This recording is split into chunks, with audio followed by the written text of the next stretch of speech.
Peace and welcome to the culture right here on the Black Star Network. Folks, we got a great show for you. A lot of big conversations lined up. First and foremost, let's talk about what's coming out of the White House as President Biden has said that he would use military action if Taiwan is invaded by China. We're going to be checking in with our foreign policy expert, Dr. Horn, to talk to us about the implications of military action in that part of the world, considering Russia and Ukraine. We'll have that conversation. Also, Stacey Abrams is under fire for saying that Georgia is the worst state in the country. But I'm going to share with you why this one line has been taken out of context and what she really means. And guess what? I agree with her. We're going to have that discussion. Also, let's talk about a new Washington Post Ipsos poll that says that Black Americans are more fearful now than ever before of the next racist attack after the Buffalo mass shooting. We'll break down the numbers for you. And then later, exotic pop. Should Black folks have executive or exclusive brands for retail items?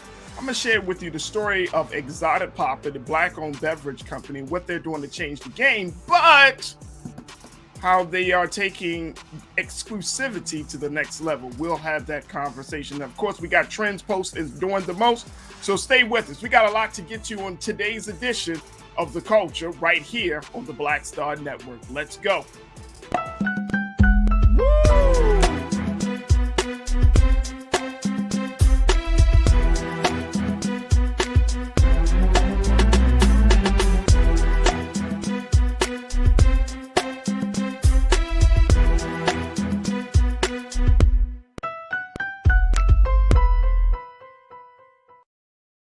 All right, folks, welcome to the show. Welcome to the show. We got a lot to talk about. So, of course, let's jump right in. Now, let your family and friends know that the show was on. And we'll be certainly getting to your posts and your comments as we are broadcasting live, or streaming live right now on Facebook and YouTube and of course, on Black Star Network. You can check us out at blackstarnetwork.com to check us all out. But today, folks, I wanted to have this conversation because, look, I saw what was being said by President Biden in the news, and I was like, whoa, wait a minute, Mr. President, hold up.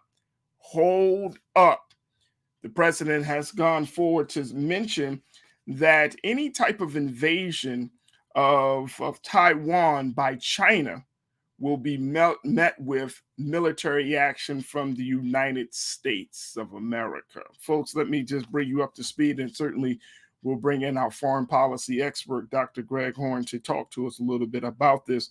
But he mentioned this, the president, he said this earlier today, that the United States would intervene militarily if China attempts to take Taiwan by force, a warning that some people are saying appear to deviate from the very deliberate ambiguity that we often seen by Washington. This is according to the latest report by CNN.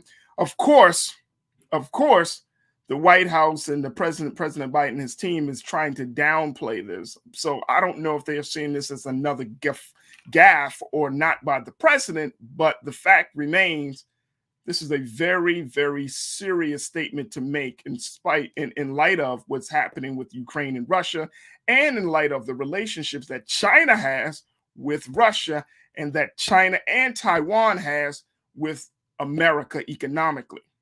Here to give us a little bit of insight about, is this really a gaffe or is the president serious?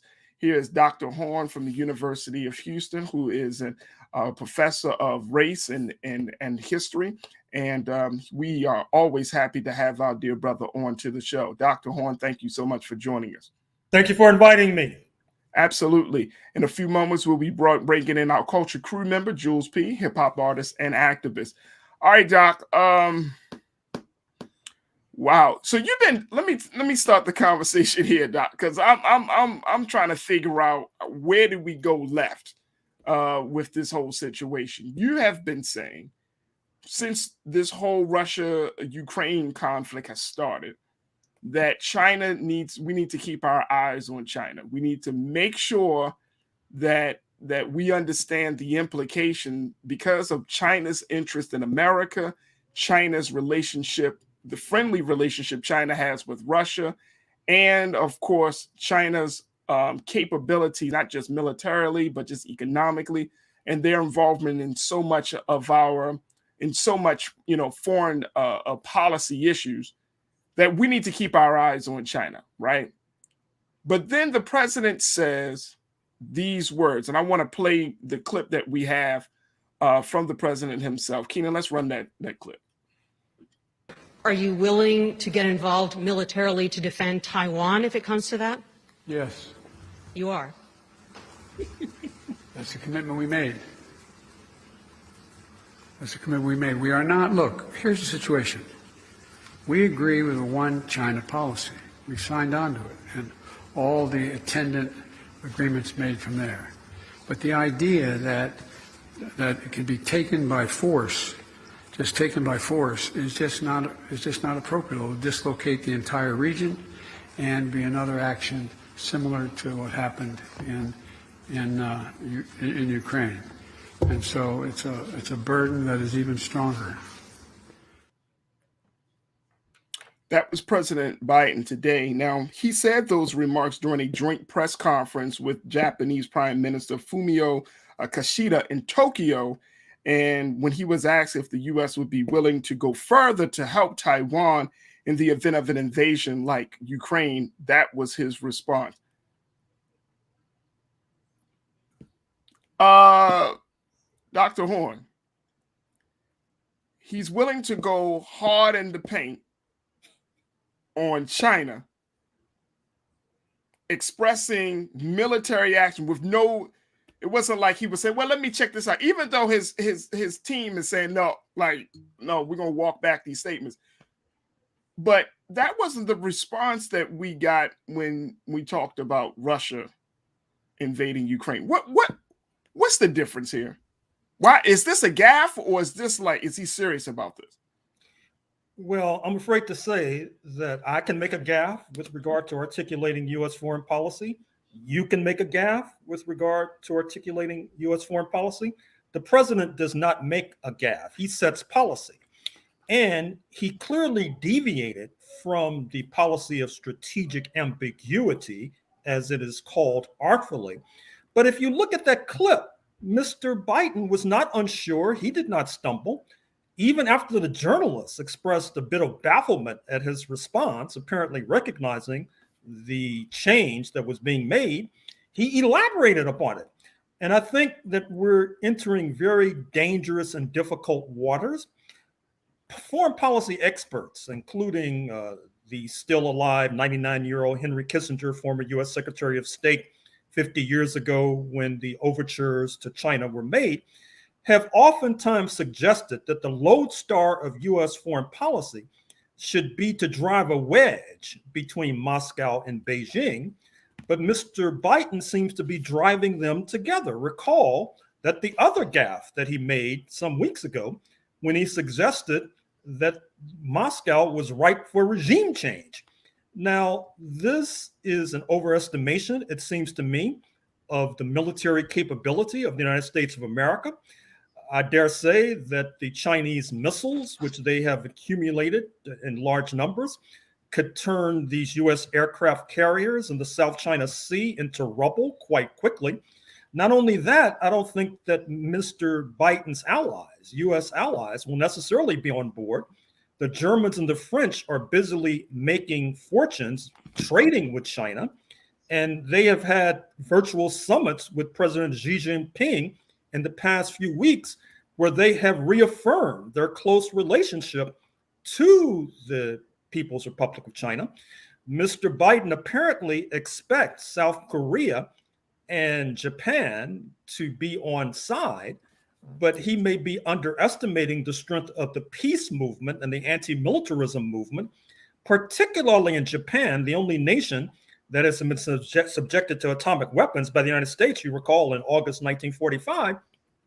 So I think that Mr. Biden has gotten a bit ahead of himself.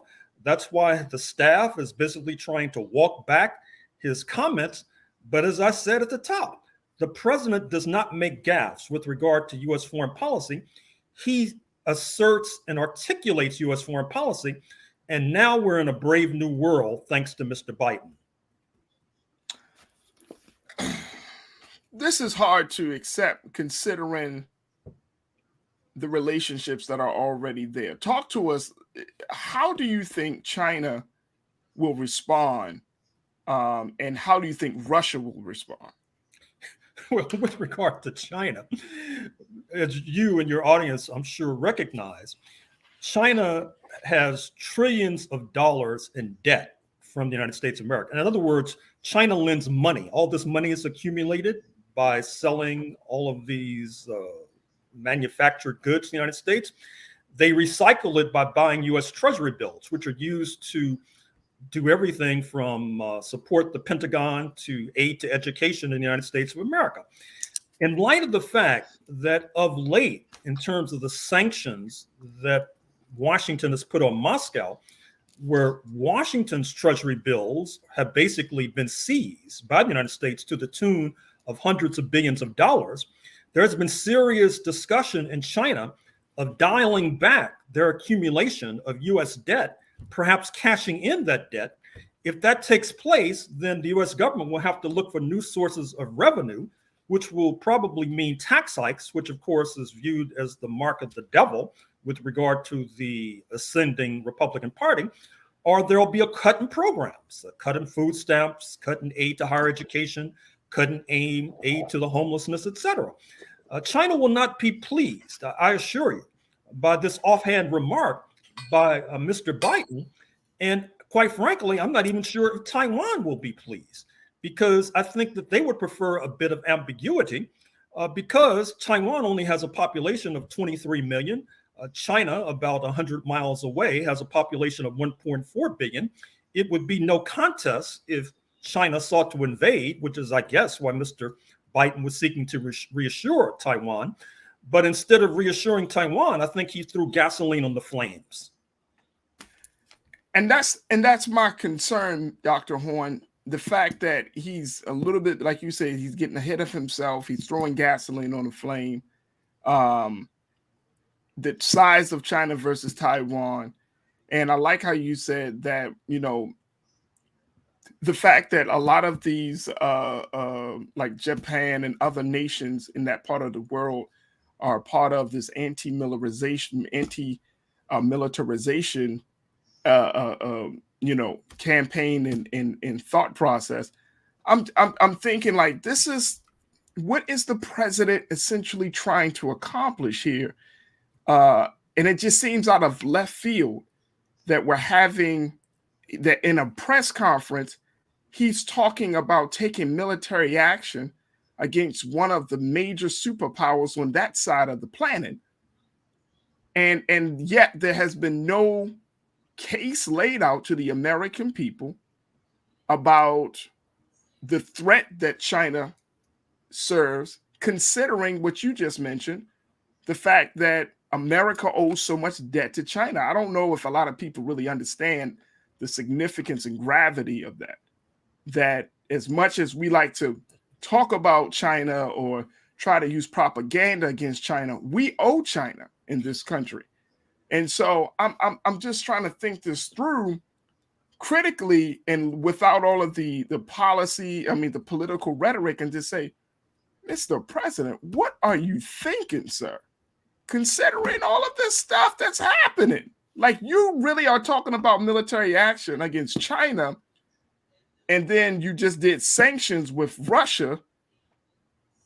Like this, you are putting this country in a position where there is a no-win possibility, a no-win solution.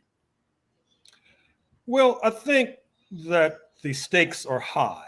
Let's look at it from the point of view of Mr. Biden and his staff.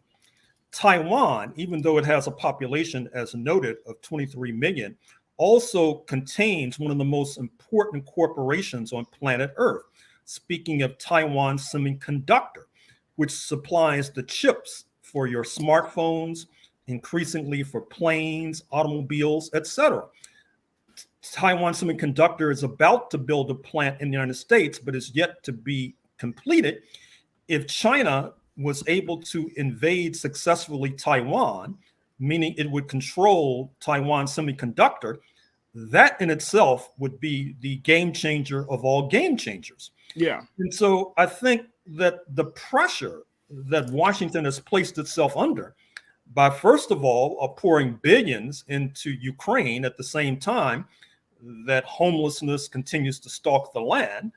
And now Mr. Biden flying to South Korea and Japan, supposedly to reassure those allies. But apparently he had a sleepless night. And that has led to his being tongue-tied at this press conference today. Wow. The man needs to get some sleep, Doc. The man needs to get some sleep. I mean, he's talking about international affairs, and he just comes out of his mouth with certain things. Folks, please join us in this discussion as we will post your comments. If you are checking in on our Facebook or YouTube page, we would love to hear what you have to say. Let me go to B Dizzle. B Dizzle came out with a couple of comments. I want to share this comment with him, and then we'll also get some questioners, so some thoughts from Culture Crew member Jules P. So B Dizzle said, didn't they try to downplay Biden saying Russia needed regime change? Yes, they did. A Dizzle, I don't think they did it really well, though, because once you say it, it comes from the president of the United States, the most powerful person on the planet. Once you say it, it's already there. Dizzle also went on to say, well, shit, I wish Biden would get ahead of himself when it comes to black issues. He did. He did. Dizzle, remember at the inauguration, he said, I'm here for you. He got ahead of himself. He has yet to catch up to what he said. So he did get ahead of himself. This is always good to hear from you. Let me go to Mike V. Mike V checked in and said, strategic ambiguity. Mike, trust me, I'm not rolling my eyes because of your comment. I'm rolling my eyes because I'm thinking to myself, Dr. Horn, that would not make sense in this case. Or, I mean, I can see if it would be strategic neutrality, but not strategic ambiguity. You know what I mean? Like, okay, the president has already made the point. And Mike, thank you so much for your comment. The president's already drawn the line in the sand for where the country stand, quote unquote, with Russia and Ukraine. But now you would have to ramp up a campaign to get people to think that China is the next boogeyman. Considering how many Chinese Americans there are in this country, I mean, I would feel like that is a Herculean task to try to get over to the American people. So I'm not sure what the win is, what is their strategy in the communication or not. Well, What's your take on that, Doc? Well, I think you have a point. With regard to the anti-Asian American sentiment, which is growing like wildfire, Mr. Biden's ratcheting up tensions with China, that's not going to help matters. I should also mention that there's something else that needs to be considered, which is that because of this anti-affirmative action mania that's gripped the United States, it has been difficult for major universities to accept Black Americans in particular for STEM, science, technology, math, engineering, et cetera, graduate programs. And so therefore, the United States has relied upon Chinese graduate students from the People's Republic of China. They pay full freight. They don't necessarily come with scholarships, which then helps to subsidize entire university graduate programs. If relations between the United States and China go south, China will probably be calling those graduate students back home. That will drive a hole through the budget of many universities in this country. And given the pre-existing anti-affirmative action mania, it's going to be difficult to fill those graduate school slots with Black Americans. And then look at this so-called Quad, which will be meeting in Tokyo within the next 24 hours. That's the so-called anti-China alliance, including United States, Japan, India, Australia. We've already talked about the anti-militaristic sentiment in Japan. Australia just had elections on Saturday. They've elected a Labour Party government, which is noticeably not hawkish, tending to be dovish.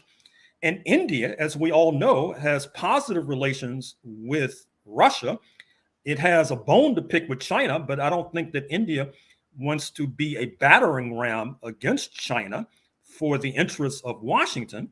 So Washington might find itself out on a limb, and reference here my pre-existing comment about the Europeans not necessarily being on board.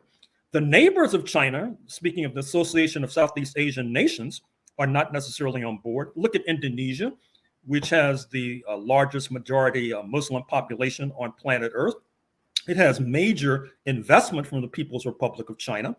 So the United States, in a sense, has painted itself into a corner, and it's important for your listeners to recognize and your viewers to recognize that this stems from a deal made 50 years ago in 1972, when President Nixon, in order to weaken the then Soviet Union, cut a deal with China.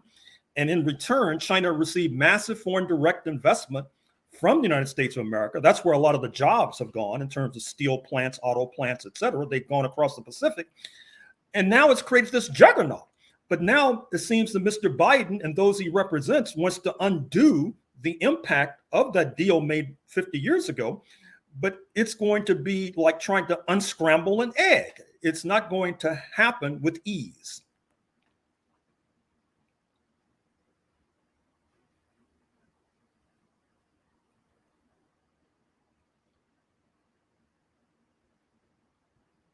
There we go.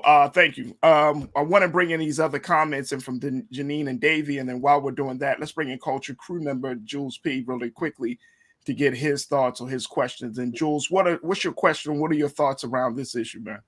Thoughts are, one, it's not a gaffe, because clearly he, with the comment that was stated earlier, how he was so quick to answer. We've seen President Biden struggle to talk on numerous occasions at that podium and in other different speeches. So the fact that he was able to answer so fast, I mean, that was at the forefront of his mind of something that he was, thinking of. And I also feel like it's kind of weird to me that statement that Doc made earlier. We gave how much to Russia, Ukraine? 33 billion, right? The Congress just approved 40 billion, Jules. 40 billion. So, and then we owe China trillions, and we're going to help Taiwan with sending military against them. If you're trying to figure out if the math is mathing, it's not. The math is not mathing. The math isn't mathing on this. Yeah, it's not mathing. Like, I don't understand what our rushes to always jump into everybody else's problems when we have so many problems to deal with here. But that's another topic for another segment, Farajii. Let me tell you something. And Doc and Keena, let's bring, and that's a great point. But Jules and Keena, let's bring up these last couple of comments from our watchers. But Doc, I have to say, and I was talking to my dad over the weekend, just about the state of politics in this country, and I was expressing to him that we're so many people in this country, and I think both black and white people and Latinos and Native Americans, and so many people have such a low view of government at this point in this country. Like, it's all been studied. It's all been assessed and everything. I mean, very few Americans actually think that this government can change anything, do anything, or be better. And then my pop said something. He's like, son, we at this point, we just wanted to all end. I just I had to bust out laughing. It's like, he's like, seriously. He said, we just wanted to all end at this point. Like, we can't get a break. And it seems like this government is operating from a unilateral position without having real communication with the American people. And it's just like, oh, no, this is our interest.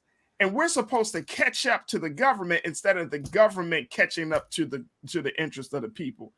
And it's funny. It was funny in that moment, but then the sadness came over me, Doc. The sadness really came over me. And I was like, you know what? What is this? What is this?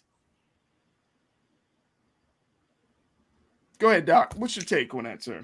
Well, I understand your concern. I think we all should be concerned because, to put it bluntly, the United States seems to be sleepwalking into a major conflagration, a major Right, disaster, right, taking on two major military powers, both nuclear armed, Russia with probably more nuclear weapons than the United States of America, China rapidly catching up. As I suggested a moment or two ago, many of the foreign policy experts have suggested that to preserve US interests, you should try to drive a wedge between the two. Instead, the United States is driving the two together. And at the same time, the so-called allies are not necessarily on board.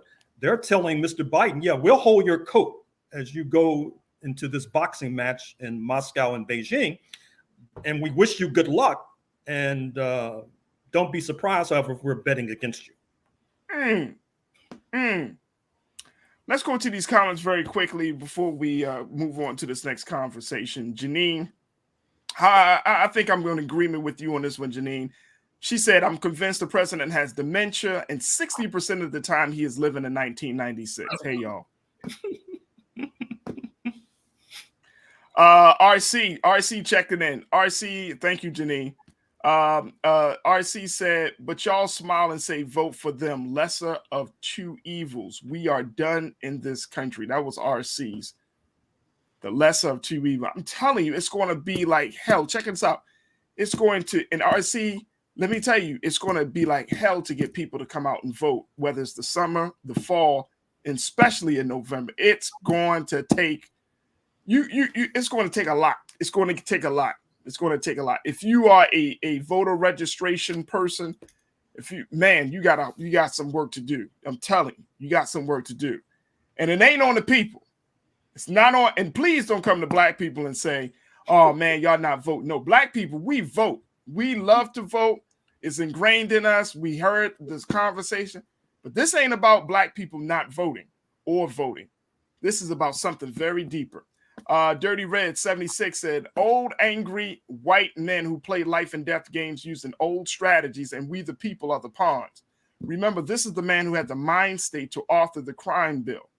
Well, let me just say this. That's been the case for a long, long time in this country. And in regards to his involvement with the crime bill, so were black people. Black people were there. And now, Dr. Horn, you know that history as well. Black people were there. We were all trying to figure it. I think a lot of black people were under the assumption that the government could come to their aid. They did not see the fact that stop and frisk and all of those other policing policies was going to be enacted. But black people were at the table on that, Dirty Reds. And then Gregory Harris says, it's a country that started out on a lie, and all you got is lies forever and ever until they own up. I'm still waiting on the part they owning up, Doc.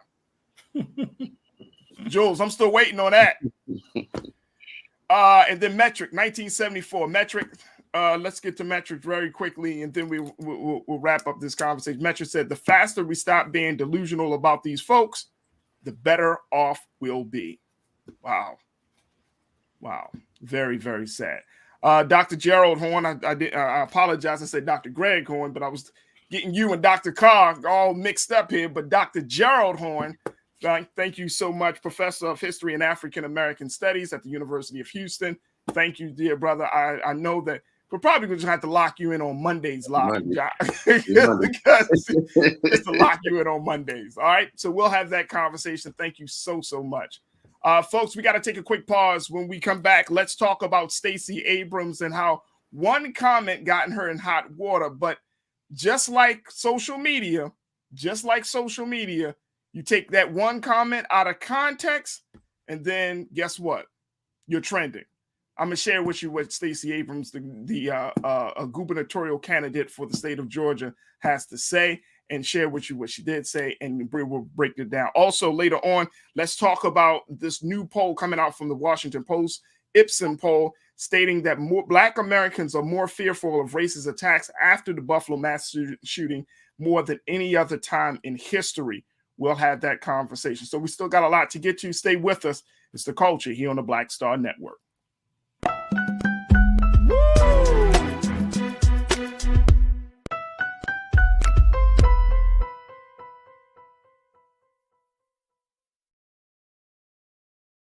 Don't you think it's time to get wealthy?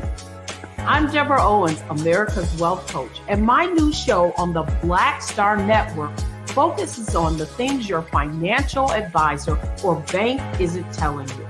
So watch Get Wealthy on the Black Star Network.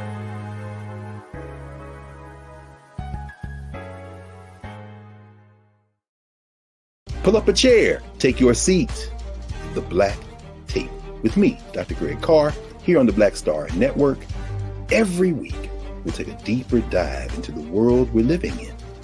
Join the conversation only on the Black Star Network. Hi, I'm Dr. Jackie Hood Martin, and I have a question for you. Ever feel as if your life is teetering and the weight and pressure of the world is consistently on your shoulders? Well, let me tell you, living a balanced life isn't easy. Join me each Tuesday on Black Star Network for a Balanced Life with Dr. Jackie. We'll laugh together, cry together, pull ourselves together, and cheer each other on. So join me for new shows each Tuesday on Black Star Network, A Balanced Life with Dr. Jackie.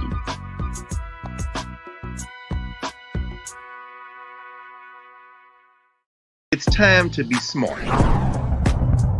Roland Martin's doing this every day. Oh, no punching! Thank you, Roland Martin, for always giving voice to the issues. Look for Roland Martin in the whirlwind, to quote Marcus Garvey again. The video looks phenomenal, so I'm really excited to see it on my big screen. Support this man, Black Media. He makes sure that our stories are told. See, this difference between Black Star Network and Black-owned media and something like CNN. I got to defer to the brilliance of Dr. Carr and to the brilliance of the Black Star Network. I am rolling with Roland all the way. Honored to be on a show that you own. A black man owns the show. Folks, Black Star Network is here. I'm real revolutionary right now. Roland was amazing on there. Stay black. I love y'all. I can't commend you enough about this platform that you've created for us to be able to share who we are, what we're doing in the world, and the impact that we're having. Let's be smart. Bring your eyeballs home. You can't be Black-owned media and be scared. You dig?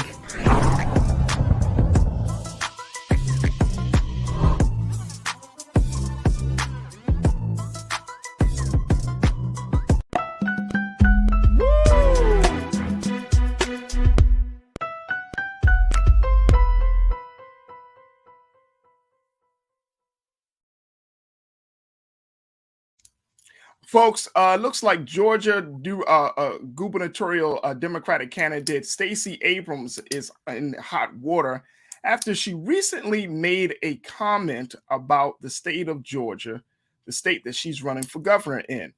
The candidates came out, and I want to share this quote. Cleaner, let's show the first quote of what Ms. Stacey Abrams had to say. She said, "I'm running for governor because I know that we have to have a conversation about who we are in this state and what we want for each other and from each other. I am tired of hearing about how we're the best state in the country to do business when we are in the worst state, when we are the worst state in the country to live."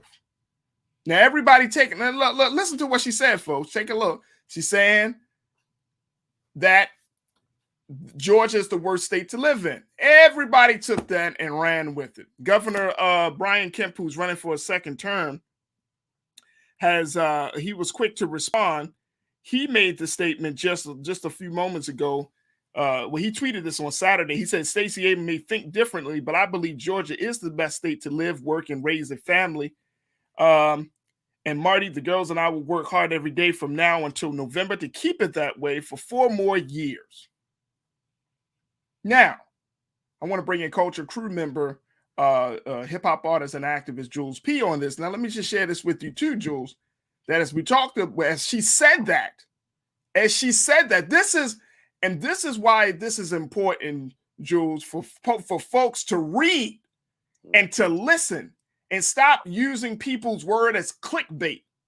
This is prime example of taking something out of context. And the very next phrase, this is what she said. Check. Let's pull up quote number 2 for us, Keenan, please. "Let me contextualize. When you're number 48 for mental health, when we're number 1 for maternal mortality, when you have an incarceration rate that's on the rise and wages that are on the decline, then you are not the number 1 place to live. Georgia is capable of greatness, but we need greatness to be in our governor's office. We need someone who actually believes in bringing all of us in there together. That was from Miss Stacey Abrams. Jules, she's trending right now on Twitter. She said these statements. Everybody's picking up on it. But it's like, did y'all hear the full quote? Of course not. No. No. So you're going to beat up on the woman, beat up on a sister because she says the worst state. Now, here's the other thing, Jules, and then I'll let you share your thoughts. Is she wrong, though? Is Georgia number 1 in maternal mortality? Is Georgia number 48 in mental health? Is she wrong? Here's what I appreciate about Stacey Abrams in this respect. Tell the people, even though it's not a popular opinion, tell the people the truth. And the truth is not popular opinion. Truth won't get you trending. People want to make up stuff. People want to take stuff out of context.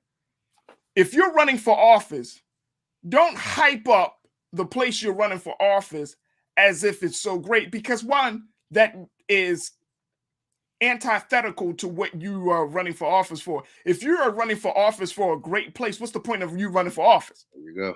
There you go. Okay. Then the second thing is, tell people the truth. You're running for office because there are particular reasons why. Number 1 in maternal mortality and number 48 in mental health. 2 great reasons why you need to change leadership in the state. Jules, what's your take on this? And then we'll get some comments. Definitely. So we're in an age, of course, where the headline sells, where the clickbait sells. So even with her having a actual full speech, it's not like she just like broke it up into separate parts. That was a full together speech. We just separated to see where the headline spark and the clickbait spark from. But we're in an age where nobody wants to read or wants to go into detail or wants to do the research or bring the proper, ideals from what was said and what was spoken to make sense of the statement. Even I looked at the statement, I was like, she could have been talking about the mental state. Everybody's assuming she's talking about the state. I say, what if she was talking about the mental state, saying how they rank number 48? There's only 50 states in the United States. Am I correct? Let's do it again. Now the math is mathing, Farajii. 50 states and we're ranked number 48. Out of 50 states, and your state ranks 48 for mental health awareness, mental health care. That's not good. But that's she's talking about the mental health state. That's the opinion that I can say. Also, I also agree with you too. So that you made a point that I was actually going to bring up. So, one, just bringing the issues to light. It's important for us and this is for the state of Georgia. I mean, especially since she's running, but it's important for them to know what's going on, because a lot of people, again, you live in your everyday life, you're working your 9-to-5s or your overnight shifts or whatever shifts you're working. You kind of sort of don't really pay attention to every single detail, especially if the news is kind of repetitive on a daily and consistent basis. So if she's bringing to light other problems that you didn't know about, that's somebody that I trust. Hey, they're doing the research, they're stating the problems. Now, I'm running on a basis to fix and address these problems. Now I have my platform. So she basically laid out her platform to run now. She has the issues that she's targeting. She's making us aware of them. So we know that she's going to be going full throttle to go and achieve to get those issues changed and corrected. I think about it all the time. I said, the jobs I've taken when I was coming up. Well, when I became supervisor at different departments, I didn't get a department that was well running oiled machine. The reason I became a supervisor is because there were issues either from the previous supervisor or on the current situation of the team that need to be fixed and addressed. And it's on my job to fix that, address it, and move the department forward. Well, that's where she's running her campaign off of, which I think is brilliant. But the problem is they do not want to read the full entire story when somebody speaks. It's always the clickbait. It's always the headline. It's whatever you can fit in that first little blog when you go on social media that can be, hey, she said this, or this was stated, to make it seem like a bad, take. And then you have other candidates or current candidates now using that as their, well, I think we're great. Yeah, that's the problem. You're not addressing the actual real issues. You're sitting so high up that you don't see what's going on below you. Let me just say that. Let's deal with the fact that in this country, Jules, and I'm looking at this story on the New York Post website, NewYorkPost.nypost.com. And some of these people, of course, they sound like they're Republicans, but some of these people comments are just crazy. This is not our comments. Let me just put that. This is not from us, but I'm just reading. Some people say, how can one be so ignorant in politics and have so many supporters? That's right. Liberals are ignorance by proof of who is the president. This other person says, love them Dems, keep alienating the voters. Let's go red wave. Obviously a Republican supporter. My point is, people do not want to hear the truth. That's the problem with America. It starts from leadership and then it goes all the way down, Jules, to the American people, to us, right? So we get this in our mind, and this is to Governor Brian Kemp. Oh, this is the greatest state. How are you going to say it's the greatest state when you got so many problems? There's no state, and y'all can check me on this. Name one state in the United States of America that don't have a plethora of problems right now. Yeah. One. I'll wait. There's not one. You can't even go to, you probably say Maine or Rhode Island. They got problems with people up to there. Mm-hmm. There's not one state that don't have problems. Now, here's the thing, and this is the crazy part, and this is just this story and the people's response, because people are mad at Stacey Abrams, but this is just indicative of how we in this country think that because we are in this boundaries or in this border, that makes us great. Hell no. Just because you live here, you automatically great. No. Greatness just don't come because of your simple existence. Right. You know, it doesn't happen like that. Like if a state is now here's a woman who studies policy. That's the other thing, Jules. Right. Study policy. Right.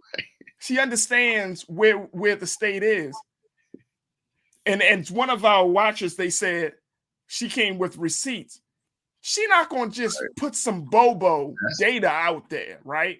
Exactly. She's just not going to just make up some shit and be like, yeah, I told y'all it's the worst state.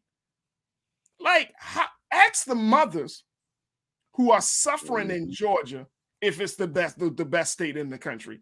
Ask those who suffer from mental health issues if it's the best state in the country. Come on. But we don't want to hear the truth in this country, bro. That's the problem. We get so offended if somebody says that America is not great, if a state is not great. We do not like to hear the truth. And personally, I'm tired of hearing politicians who are running on platforms to talk about the greatness of wherever they are running, right? And it's like, well, if it's so great, then why do we need you? Mm-hmm. If it's so great, then why are people suffering the way they're suffering? I don't get it. I thought public servants were supposed to serve all of the public, not just a quarter of the public, a partial view of the public. No, I just don't understand it. And Jules, one of the things that got me about this story is the fact that at the end of the day, if we can't even come together or have a consensus or an agreement about the problems, then how are we going to do that to discuss solutions? Hey, Farajii, I'm going to show you a prime example. And I know this is just for the show. This is just for us, our conversation purposes. Look at our headline. Abrams, Georgia, worst state in the country. People see that. They won't even go research what was said. They just use their opinion right off of that. Oh, I'm not rocking with her. She said this is the worst state. Or, oh, let's people from other states. Oh, Georgia is the worst state of the country. It's like you look at the headline. You won't even read the story. The headline catches you. That's what we're looking at. I'm looking right. I'm like, why are you talking? I'm like, This is what the world sees. They don't see that she's bringing facts, receipts, statistics about justifying and validifying her opinion or what she stated. They see the headline and immediately opinion form. Well, and to your point, I mean, the headline grabs attention, and so that's another thing. Like when I saw the headline, when I went on Twitter and I saw that she was trending, I was like, well, why is Stacey Abrams trending? You know, she trends for a lot of different reasons. But you went and then I saw the statement, and I was like, did she really say that Georgia? Because this is how it was presented. Stacey Abrams said Georgia is the worst state in the country. Yet she owns a couple of homes in the state that she's trying to run. How does that make sense? So she owns homes, dumbass. Then do you think that doesn't make sense, bro? I saw that too. She got 2 residences in the worst state, and then you're trying to finagle her. You're trying to take her words out of context to make her seem like she crazy. Hey, Farajii, it's like saying Jules doesn't like chocolate but owns Reese's and Snickers. Exactly, brother. Exactly. I don't understand. I don't understand. And see, and folks, I want y'all to comment on this. So share your thoughts on this. But this is exactly what's wrong with America. We don't read. We do not look. I'm gonna say it. We don't read in this country, man. Like this reading, writing. Remember back in the day, it was like reading, writing, arithmetic, right? I never understood the R's, the 3 R's, because arithmetic is A. Never understood that, but it is what it is. But reading, writing, arithmetic. Reading was the first thing. And the best thing is to read things to its full context. Mm-hmm. And in this day and time, in 2022, the American people, I know without a shadow of doubt, and y'all can debate me, we do not like to read nothing beyond 200 and something characters, 140 characters. We don't like to read the full story. We read and react. That's what we do. We read a little something. We read the first few sentences of a story, and then we just boom, we take it to social media. This is crazy. This is wrong. I'm never going to vote for her. But then we don't ask questions. Why would she say that if she owns 2 homes? Why would she say that if she's running for governor? Why would she say that? We just don't get it. All right, let's go. People are checking in. Let's hear what they got to say. Let me get some comments here on this whole situation. Brother King Lee said, I love my home state of Georgia, but I don't love the police violence there. So that is one of the main reasons why I'm residing here in Europe. Yeah, Brother King Lee, we know you all up in Europe, and you're right. You're right. You mentioned in your comments also that you're from DeKalb County. So you understand it. You understand it. Shalinda checked in and said, hey, fam, you're right. It's hard to get voters out, but thank you for keeping up the good fight. You're absolutely right, because Stacey Abrams is going to need some help. Yes, she is. Because people don't read. B Dizzle checked in, said the GOP does this every single day. They will take anything the other side says and spin and twist it to their advantage. Betting people won't take the time to read full statements and just react. Let me tell you, that is going to be our downfall, or it is our downfall in this country. We do not like to read. And Dirty Red says Stacey Abrams and Brian Kemp are talking to 2 different voters. Yeah, they are. They are. Brian Kemp wants to talk to his base. Stacey Abrams is trying to talk to her group. But the reality is the truth will either bring people together, they'll bring people to the table, or they will make people just run away.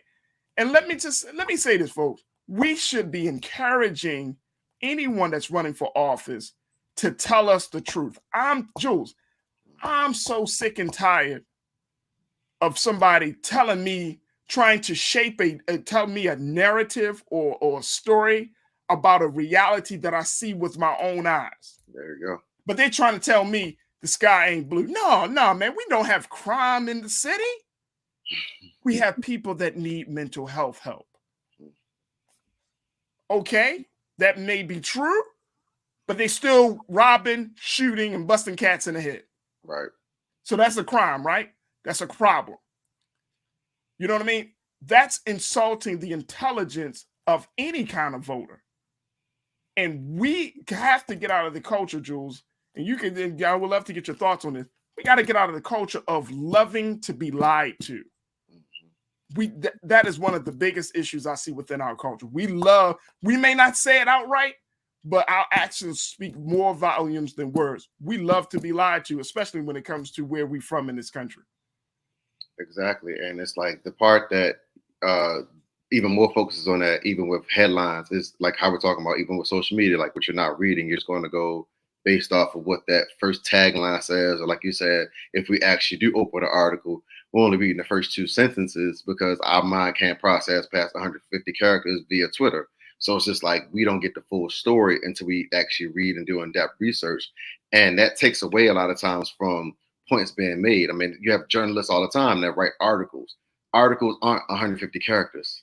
They're full-page excerpts. I mean, remember reading newspapers? I mean, I know I'm talking to a different generation sometimes, but there was a thing called newspapers back in the day where you got to deliver to your house and you read the article. They wrote full stories. You didn't read the first 2 lines and said, oh, I'm done with this paper after you pay that subscription every month to get the paper. Like, we read.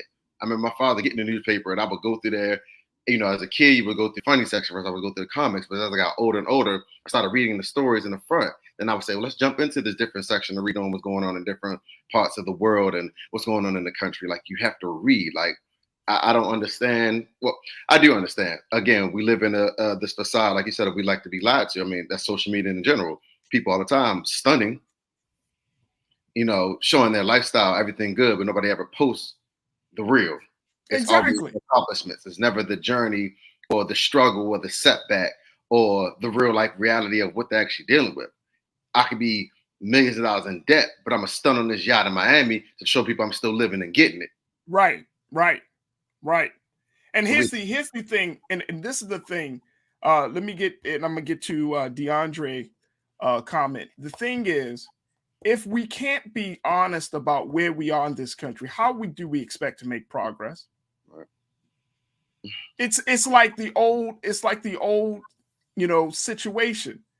If you have a problem, whether it's with narcotics, whether it's with alcohol, any type of addiction, the first thing that they teach you is what? Acknowledge the problem. There you go. That's the first thing. Step 1. Is America sick? Yes, America is on her deathbed, as I was taught, right? Like, we have a lot of problems in this country. So why are we looking and expecting our political leaders to give us some fuzzy, feel-good report about the state of this country, and we know we sick? I mean, look, man, 2022, if you got thin skin in terms of where we are in this country, I can't help you. I would rather have a political leader to tell us the truth. Like, look, man, we got a gun problem in this country. Our babies are being raised on violence. Our taxes are too high. Student loans, these colleges are ripping us off with this low quality education, but they got a high price tuition. I mean, just give us the truth, and don't insult our intelligence. That's the thing. Don't insult our intelligence and making us believe that American exceptionalism is great, as if America's number one in all of the necessary important categories. We're not number one in education. We're not number one in healthcare. We're not number one in economics. We're not number one in social issues and social justice. Come on. These are things that are important to people. Right. And guess what? We're not number one in those places compared to other places around the globe. We're not. All right, let me go to DeAndre. DeAndre, thank you so much for your comment. Check this out. Let's post it. Farajii, that intentional mischaracterization of Stacey words reminds me of that conservative media host that intentionally mischaracterized Roland's words. Yep. And made a whole new segment about it. Shaking my head. Absolutely. Took Brother Roland's word right out of context. Next thing you know, he got to break a joker down to the greatest and least compound to let them know you took my words out of context. Right. But it shouldn't have to be that way. It shouldn't have to be that way. I have not met anybody, whether you black or white, Republican or Democrat, have not met anybody that says, you know what, schools, there should not be better schools in this country. I have not met anybody that says, you know what, we should keep infrastructure just falling apart. You're right. I mean, nobody says dumb stuff like that. Not in a public space. Oh, yeah, But not publicly. I think that is absolutely correct. We just mischaracterize people. And it's an attempt. You know, we know Stacey Abrams has ruffled a few feathers politically across this country. And she's a major powerhouse voice for progressives in this country. She's a black woman. So we understand all of those things. But guess what? I know that there are going to be some black people, Jules, that probably see that headline and be like, man, Stacey talking about Atlanta. Yep. Man, she don't even love people in Atlanta. Stacey live in Atlanta. Right. Look, and you know what I'm saying? She stomps. That's her stomping ground, bro. And to bring up that point you said, you always got to follow up the lie with truth. Right. Right? Because guess what? That well-dressed lie is always going to present itself rather than as being a better option to that naked truth. Right. So I just let me say I just had to put it out there, folks. If you see this story, don't fall for the okie doke, for the bobo. Let her look. I'm not saying you can vote for whoever you want to, but vote for somebody that's going to tell you the truth, at least to some degree. Versus somebody that's going to, you know, titillate your ears and excite your fancy. Instead of just saying, hey man, here's what it is. Here's what it is. So we had to bring that conversation up. All right, hey Jules, we got to take a quick pause. When we come back, let's talk about a new poll from the Washington Post and Ipsen, how they said that most Black Americans are fearful of the next racial attack after the Buffalo mass shooting. We'll break down the numbers into that. Also later, let's talk about Exotic Pop. This is a Black-owned beverage company that is looking to be exclusive. But my question is, Black folks have been shut out of a lot of different things. Do we really want to have other Black folks making us excluded from something that we should all have access to? I'm just asking a question. I like the idea, but I'm just asking a question. So we'll have this conversation. Plus, we got trends posting doing the most. So stay with us. It's The Culture right here on the Black Star Network.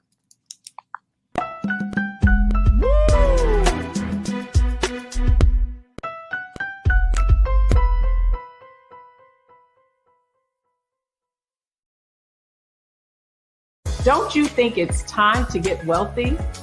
I'm Deborah Owens, America's Wealth Coach, and my new show on the Black Star Network focuses on the things your financial advisor or bank isn't telling you.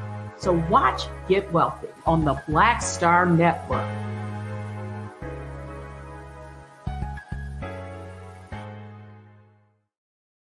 Hi, I'm Dr. Jackie Hood Martin, and I have a question for you. Ever feel as if your life is teetering and the weight and pressure of the world is consistently on your shoulders? Well, let me tell you, living a balanced life isn't easy. Join me each Tuesday on Black Star Network for A Balanced Life with Dr. Jackie. We'll laugh together, cry together, pull ourselves together, and cheer each other on. So join me for new shows each Tuesday on Black Star Network, A Balanced Life with Dr. Jackie.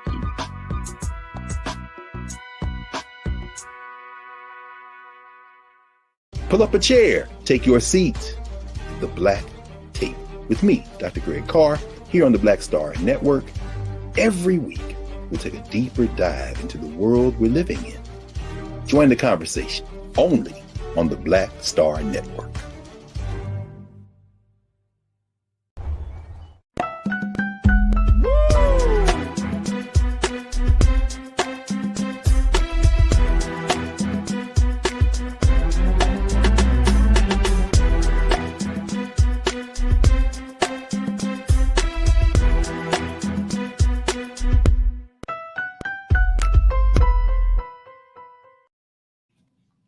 Folks, welcome back to the second hour of today's show of The Culture right here on Black Star Network. We wanted to have a conversation about a new poll that has just been released. And this is a poll from the Washington Post Ipsen poll that showed that nearly 3/4 of Black Americans fear being physically attacked because of race. Now, we're at a very pivotal point, and this week we're going to do something very special, which is to look at where we are in this country 2 years after George Floyd. Actually, on Wednesday of this week will mark the 2-year commemoration that we have for the death of George Floyd. And 2 years after George Floyd, nearly 8 in 10 Black Americans say they have little or no improvement in how police treat Black people. Now, this is in regards to Black people and police relations. But I want to share this quote with you very quickly, Clean, and let's post this next quote, please, brother. That according to the Washington Post Ipsen poll, 70%, folks, majority of Black Americans think at least half of white Americans hold white supremacist beliefs. 75% of Black Americans say white supremacists are a major threat to Black Americans. And 66% say white supremacy is a bigger problem today than it was 5 years ago. I want to bring back Culture Crew member Jules P., hip-hop artist and activist, as we have this conversation. And, of course, we'll continue to take your comments. So share your comments and share your thoughts with us, and we'll get to those comments as soon as we can as we're having this conversation. But this poll breaks down a lot around what we're seeing in this country, Jules. I want to go back to that point that we're saying 70% of majority of Black people think at least half of white Americans hold white supremacist belief. That's a lot. That's a lot on this side, on our side. That's a lot in thinking that white people hold these white supremacist beliefs. 75% of Black Americans say that white supremacists are a major threat, and 66%. I mean, how do you make sense of all of this? Do you feel like this is an accurate poll of where we stand in this country? From our perspective, yes, because those are our version of terrorists. We don't really, and I want to say this the correct way. It's like the United States view of terrorists versus our view of terrorists are two different terrorists or organizational groups. And I do agree with the number for that poll stating that, that's a big chunk. And I'm sitting here trying to think, I feel like majority of that poll, and I didn't vote in the poll. I didn't know the basis of the poll. So I'm just going to shoot out an idea. I feel like, and you made a statement literally in your opening segment, I feel like police brutality is considered a part of that poll. And we've constantly seen that even since George Floyd. It was just like, a week later, another incident. Like it was just like back to back. It's like it didn't matter. It didn't matter that it became a national and global issue that was broadcast to the world of how we react and how we responded. It was like the next day, the next week. And it's just like that, I feel, is a major part of the white supremacy ideal. Is not just, a random, loser like the last one going into Buffalo and doing what he did to our aunts and our ancestors, and our aunts and our elders. But it was more so like, hey, this police brutality thing is still, we still consider those in different areas still, supremely racist and a part of white supremacy. And I think, excuse me, and I think that's the issue.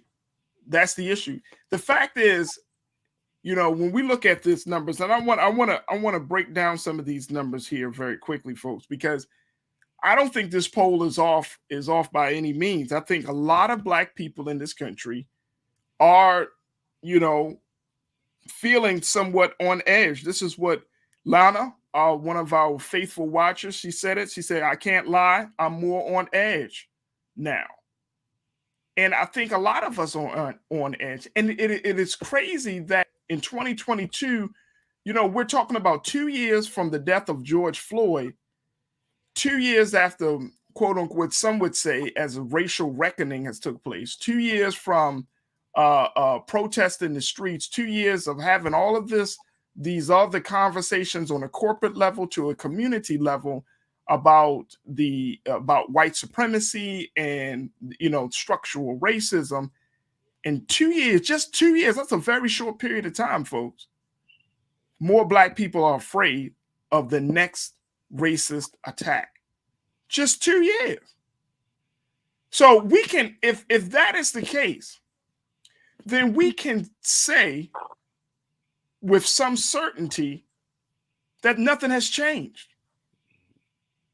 And guess what, Jules? That's sad.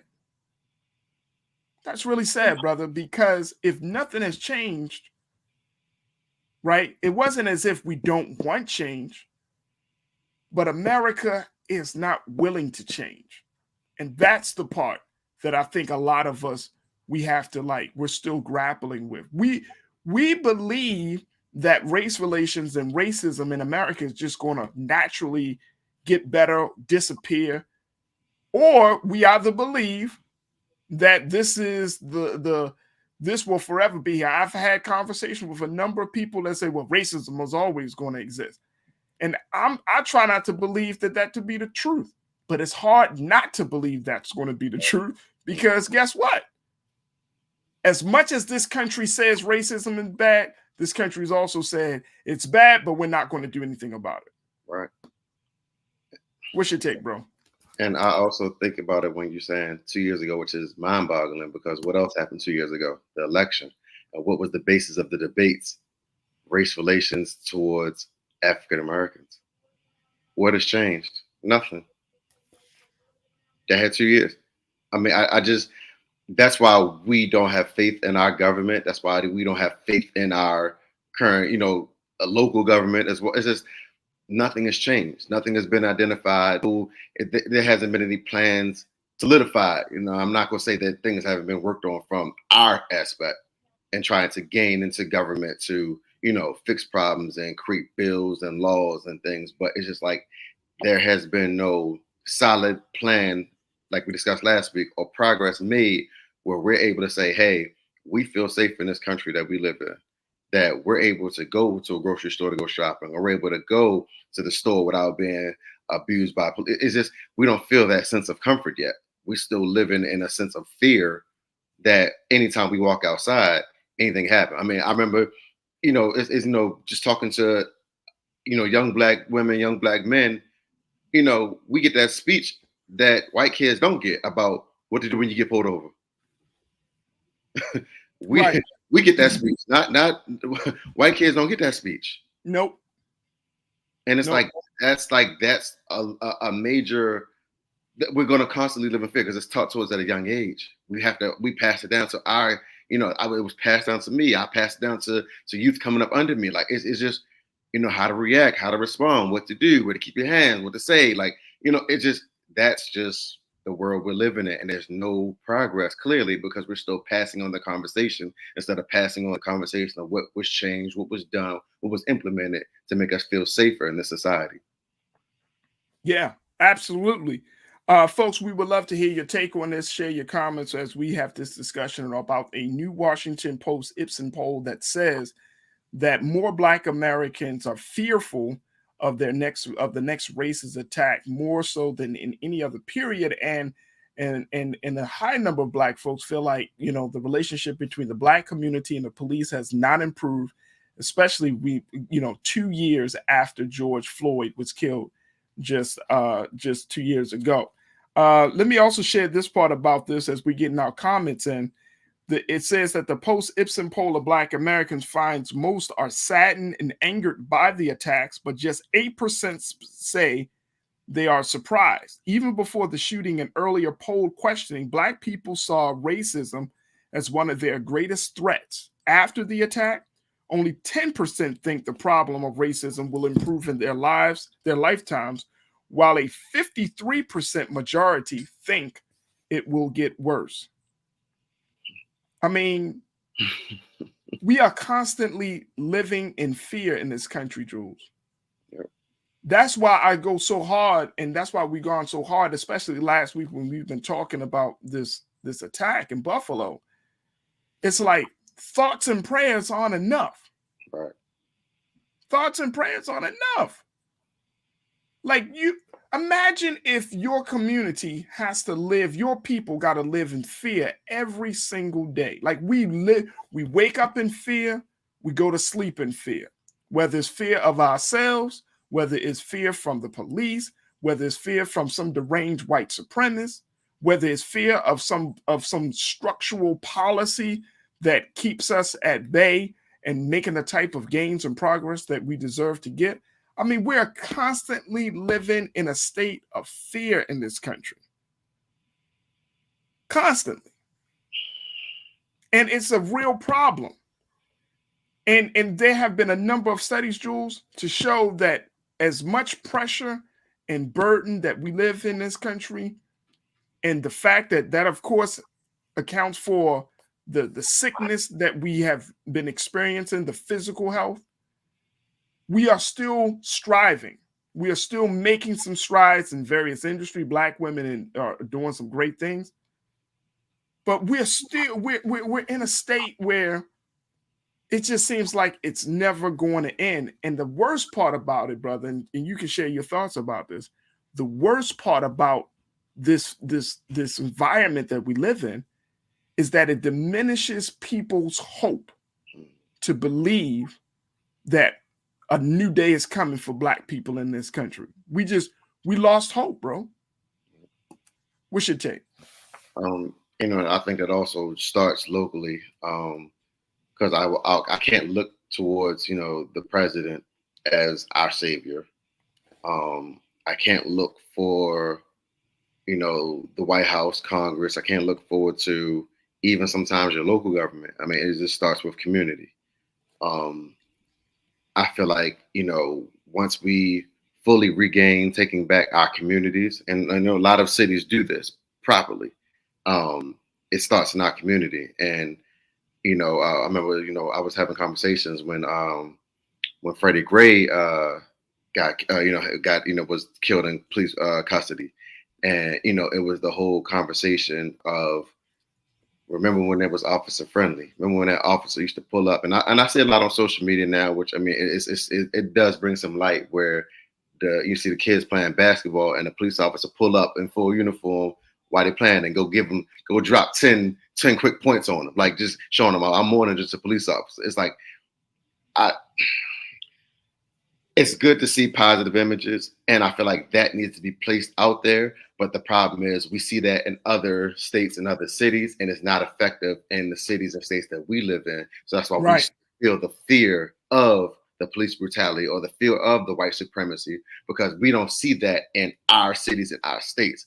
It goes on, like it happens, and some of it's not recorded. I mean, I had an interaction with a police officer that wasn't recorded during the Freddie Gray situation. But, it's hard to compound that with, hey, this is what makes us feel safer, knowing that we have these officers or these people of other color that are, interacting with us in a positive way, trying to kill a narrative of what's going on in our community. So, I mean, I see I understand the fear, if that makes sense. Yeah, absolutely. Absolutely. All right, let me go to the comments and hear what folks got to say. DeAndre. Let me go to Davi Willem. I think it's Davi Willem. That's the first comment. Racism will be here until Jesus comes. I hope not. I hope not. I mean, I know that might be the belief, but I'm serious. I hope not. I think we can eradicate racism in this country. It's going to take some work, though, on both sides, on both, for Black people and especially for white people. So I hope that isn't the case. DeAndre checked in and said, look, it took general and mobile technology to reach another level of advancement to allow for us to actually provide footage to prove what we have been saying for years about various injustices that we face. You're right. You're right. A number of people didn't see it. I mean, we had to take the Emmett Till approach, right? Show people how serious it is. Hotep Pan Africa. That fear contributes to both our mental and physical dis-ease. Yes, absolutely. Absolutely. Dizzle, my man B Dizzle said, look, I remember something DL said. The most dangerous place for a black person is living in a white man's imagination. We're in constant survival mode and we can't afford to see us as those privileged too. There is a price to pay when you're constantly on guard. Like if you can't let your guard down, if you can't be yourself and you always like, constantly in survival mode. I used to hear a lot of brothers when I would say stuff like, peace, brother, how are you today? Maintain it. Or survive it. That's not living. That's not being. That's like a very base level form of existence, right? Where you just maintaining, surviving, like, damn. Like that's not good for a human to be at that space. Now, I'm not condemning them. I'm just saying that the language speaks volumes about the state of mind. So if you just maintain and surviving, that means that you really are in constant conflict. You know what I mean? You never get your head above the water, as they used to say. You never really be able to enjoy life. So I always challenge brothers to change that type of thinking. P&F Lord of Crickets. They said, I have not lost hope. We run our community. White supremacists don't scare me. You are misinforming the people. Am I really misinforming the people? You may not have lost hope, but check with your neighbors. Have they lost hope? And when you say white supremacists don't scare me, that's the 18-year-old white supremacist. But what about the big white supremacists that are down at your local state house or in your police department? How about it? Or in your school system? Now, yeah, you may stop an 18-year-old, right? But can you stop them when they're making policies? When they're making those decisions about the quality of your life? When they make it, whenever, I don't know what neighborhoods you have P&F Florida Crickets, but if whatever city or state or neighborhood community you're involved in, who's running those decision-making, who's making the big decisions in your area? Now, you may not have lost hope, but I think a lot of people have lost hope, man. We're tired. We're tired of fighting. And I'm not saying that to be facetious or to try to throw shade on anybody. I'm just saying that to say that you said, how do you know you're tired? Because we keep doing the same thing, expecting different results. That's just not about insanity. That's also, I believe, about, not knowing what else to do. And we're in that space, Jules. You know what I'm saying? We keep trying to rehash the same quote unquote solutions instead of taking a risk to be saying, hey, you know what? This hasn't worked for the past 20 years. Let's try this now. You know what? This philosophy hasn't worked for the past 30 years. Let's try to believe this now. You know what? We haven't gotten resources from this place for the past 40 years. Let's try to build something for ourselves. Those conversations aren't happening. When we do bring up those conversations, those black folks and black men and black women are looked at like we crazy. You know what I mean? They be like, what? A third party? It will never happen. And then we sometimes, we will sometimes, extinguish the light of hope within ourselves. So, I mean, I hope a P&F Cricket, Lord of Crickets, please, if you got some hope, send it through me too, man. Send me some hope. Brother King Lee said, actually, many black Americans have gained more hope, so not all is lost. Stay strong, stay vigilant, stay black. What have most black Americans gained hope in? I would love to take a King Lee. You know, you're my man. So let me know, where have we gained more hope in? Because this one's saying that if we have lost hope in how this country has dealt with the race problem, where have we gained hope in? Economics? Have we gained hope in the educational system? Have we gained hope in the healthcare system? I mean, I can break it down to you and tell you, look at what COVID-19 did in terms of shining a light on the disparities in healthcare. Let's look at the fact that, you know, you got states that are removing Black history. That don't gain nobody hope. Where have we gained hope in? Just asking the question, brother. Damon Blissett, my man, said, I have one child, 17, a son who just graduated high school on Friday. Congratulations, Damon. I saw you posting about that. I hope he had a great time. I remember that time. Jules, I remember when you graduated too. I gave him the speech often. I want him to come home safe. Talking about what's your point, Jules? You got to. I always ask people, my son is 8. When should I have that speech with him? They said now. Some brothers tell me now, Jules. Like, you know, had that speech about police and Black boys. Have it now. I said, all right, I'll probably wait till he's about 10. Give him another year or two, because he loves the police. He you know what I mean? He talks sometimes like that. Maybe I should be a police officer. So, you know, we're going to cultivate that. Right. And then Calvin checked in. Calvin Thomas says, why don't I see conversation about more Black men bearing arms and protecting their neighborhood? We can have a conversation about that. Let's have a balanced and smart conversation about that. But the way policy are going in this country, I don't think that's going to stand too long, because some of these Republican-controlled states, hell, they take away your voting rights. You know they're going to take away your right to bear arms. Now, you might say, well, that's the Constitution and it's ensured by the Constitution. Do you really believe that these people are actually following the Constitution? I mean, seriously. Seriously. Freedom of speech, right to bear arms, right? Life, liberty, and the pursuit of happiness. Do you really believe that some people in power give a damn about the Constitution? And sports, my man Sports Actuary said, the truth of the matter is that unless these terrorist attacks against us become much more frequent, we are still 100 times more dangerous to each other. I don't know, Sports. I don't know if we're 100 times more dangerous, but the terrorist attacks don't have to become frequent because we are already thinking a certain way.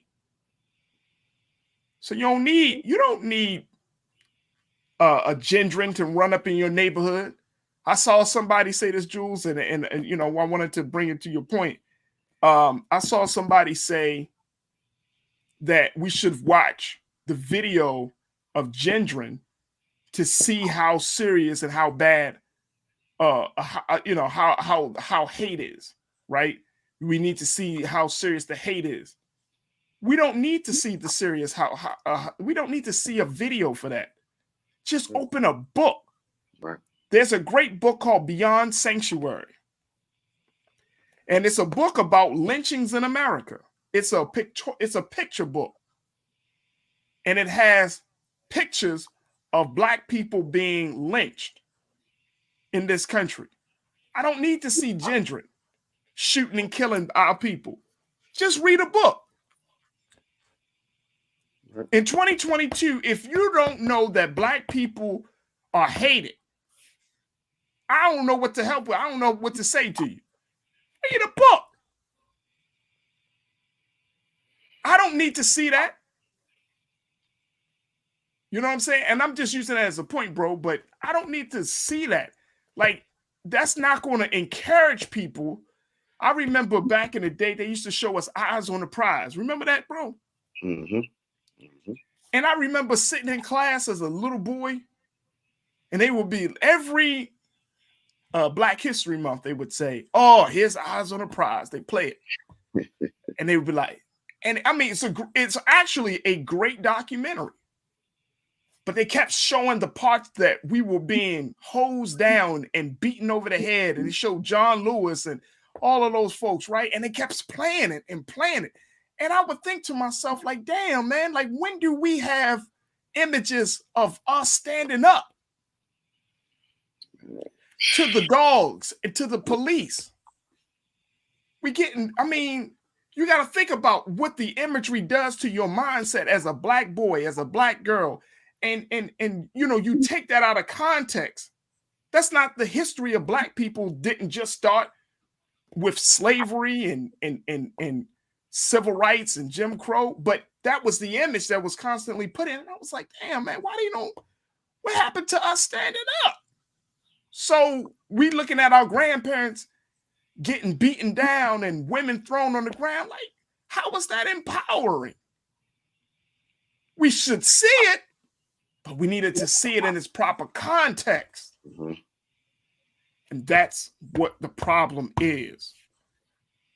So it's hard to empower black youth. It's hard to empower black Americans. So, bro, I'm gonna let you talk, man, because I don't want to take up all the time when I'm done. But I just, just sharing some of those thoughts and comments. But what's your take on any of this, bro? Your final thoughts? It's so crazy from what you were saying about the eyes on the prize. It's like that image, seeing it as a kid, us getting hosed down. It's like, again, this is back in the 90s when I was in school. I didn't even think of mental health in the 90s. And then now we're in 2022 and all the conversations of mental health. It's like, that's a part of mental health. Looking at, seeing those images, it's like it doesn't even dawn on us that's like, hey, man, like seeing that can be traumatizing to some. Not saying that we don't have people that don't want to, like, yeah, people like us, who will talk about it, in the community, we front line, we make change, we there. But you have another section of us who aren't at that stage yet, and they still look at that as a traumatizing image, and that's what they're seeing. So when they're doing these polls, that's reoccurring in their heads of, we've been dealing with this for so long. Yeah, we haven't fought back in their minds. We haven't stood up in their minds. So that's why I see how the comments, I'm reading the comments that we're getting. It's like, I can understand the back and forth. Like, I understand both sides. I'm not here to say who's right and who's wrong. But I understand both sides, but I'm going to say that there's still a majority fear. So whatever communities that you live in that, y'all are doing a damn thing, well, network out to the other communities so we can take your same strategies and apply them. Because in communities that I live in, that I'm around, we don't have that. So what is working for you that we can apply here so that we can spread that message so we can get that percentage down from 70 to 60, then from 60 to 45. Let's bring that percentage down with that information and knowledge that you're doing in your community, because I appreciate that hearing somebody that got their community doing a lot like that. I respect that. So what are y'all doing that y'all can pass down to the various communities that are voting in these polls that can help them out? Right. Well, folks, we see the poll is out there. My hope is that by us bringing this poll to it, and y'all should check out the full details of this poll from Washington Post Ipsos, but just see it. And it just gives you a snapshot about where we are, and it helps us to bring us into a different reality, because some of us may think that things are getting better in this country, but in fact, more of our people are seeing things as getting worse when it comes to race relations. So it's interesting. I read it, found it to be very, very fascinating, and I hope you would do the same.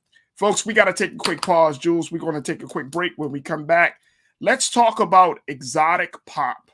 This is the Black-owned beverage company that's looking to change the game by being exclusive when it comes to its marketing and targeting of consumers. So my question is, should Black people even have exclusive brands when we already have a very contentious history with exclusivity in general? So does it work in our favor?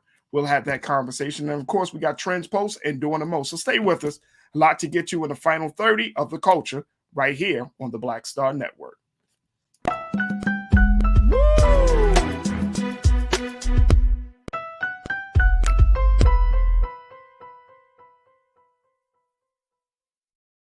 Pull up a chair, take your seat. The Black Tape with me, Dr. Greg Carr, here on the Black Star Network. Every week, we'll take a deeper dive into the world we're living in. Join the conversation only on the Black Star Network. Don't you think it's time to get wealthy? I'm Deborah Owens, America's Wealth Coach, and my new show on the Black Star Network focuses on the things your financial advisor or bank isn't telling you. So watch Get Wealthy on the Black Star Network.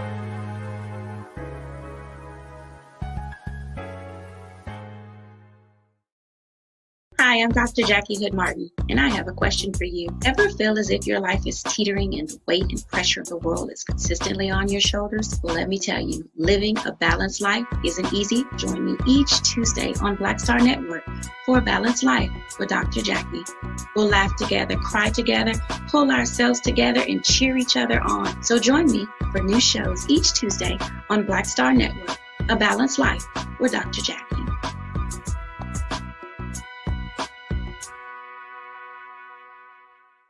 It's time to be smart.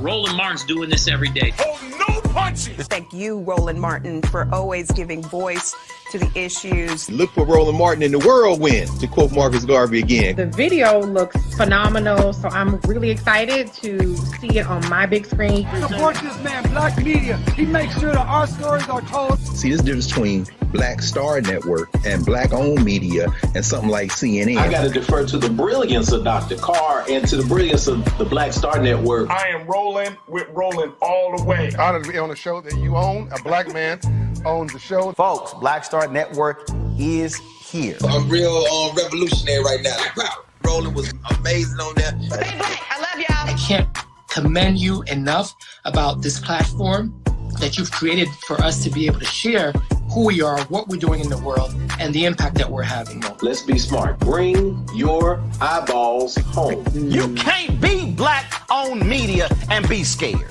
You dig?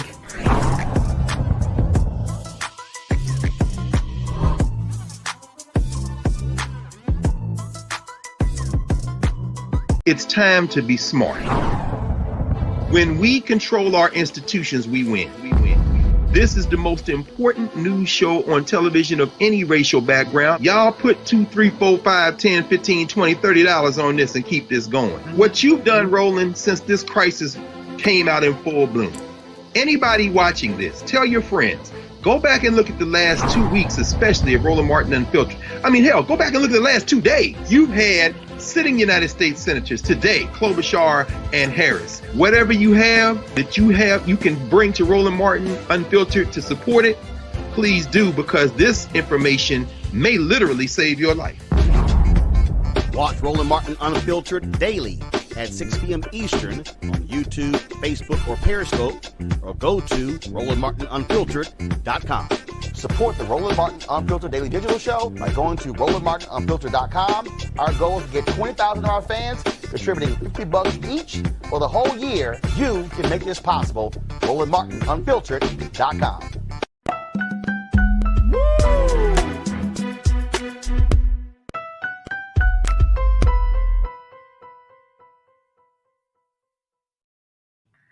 All right, folks, we wanted to have a conversation about exclusivity. We found that in this modern day and time, exclusivity is one of the premier tactics to get new marketers, to get new consumers. But how about when it's Black exclusivity? This is the approach that one beverage company is taking to try to get its consumers.